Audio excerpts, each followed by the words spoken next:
Hi friends, welcome back to my channel.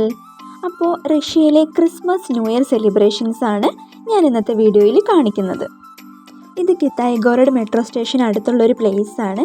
ഇതുവഴിയാണ് നമ്മൾ red സ്ക്വയറിലേക്ക് പോകുന്നത്.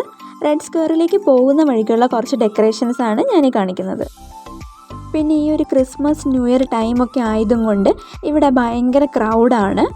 രാത്രിയിലൊക്കെ ഒത്തിരി ക്രൗഡാണ്, നമുക്ക് നടക്കാൻ വരെ ബുദ്ധിമുട്ടാണ്. പക്ഷേ ഇപ്പോൾ പകലൊക്കെ ആയതും കൊണ്ട് കുറച്ച് ക്രൗഡ് കുറവുണ്ട്.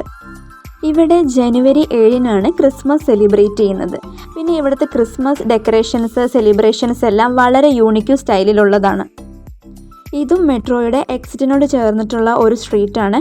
ഇവിടെയും മൊത്തം ഡെക്കറേറ്റ് ചെയ്തിരിക്കുകയാണ്. പിന്നെ ഇത് നൈറ്റ് ടൈം ആയതും കൊണ്ട് തന്നെ മൊത്തം ക്രൗഡാണ്. 1957 തൊട്ട് റഷ്യയിലെ ക്രിസ്മസ് സെലിബ്രേഷൻസ് എല്ലാം ബാൻഡായിരുന്നു. അതേ സോവിയറ്റ് യൂണിയൻ്റെ ഏത്തിയസ്റ്റ് പോളിസീസ് കാരണമായിരുന്നു ക്രിസ്മസ് ഇവിടെ ബാൻ ചെയ്തത്. പിന്നീട് 1991 തൊട്ടാണ് ക്രിസ്മസ് ഇവിടെ നാഷണൽ ഹോളിഡേ ആയിട്ട് പ്രഖ്യാപിച്ചതും സെലിബ്രേഷൻസ് എല്ലാം റീസ്റ്റാർട്ട് ചെയ്തതും. ഇത് റെഡ് സ്ക്വയർ, ക്രെംലിൻ ആ ഏരിയയിലുള്ള ഫെസ്റ്റിവൽ ഫെയർ ആണ്. ഇതിപ്പോൾ ഏകദേശം 2 വീക്കായി ഇവിടെ ഫെസ്റ്റിവൽ ഫെയർ സ്റ്റാർട്ട് ചെയ്തിട്ട്. മോസ്കോയിൽ ഇപ്പോൾ ഹോളിഡേ ആയതുകൊണ്ട് തന്നെ ഇവിടെ ഭയങ്കര ക്രൗഡഡ് ആണ്.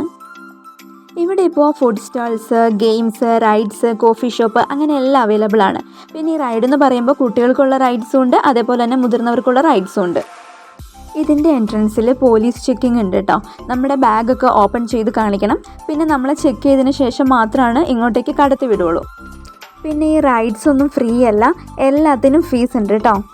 ഇതും ഒരു ഫുഡ് സ്റ്റാളാണ് കേട്ടോ. പിന്നെ ഈ ഭയങ്കരമായിട്ടുള്ള ക്രൗഡ് കാരണം എനിക്കിവിടെ അധികം നേരം കണ്ടിന്യൂ ചെയ്യാനായിട്ട് പറ്റിയില്ല.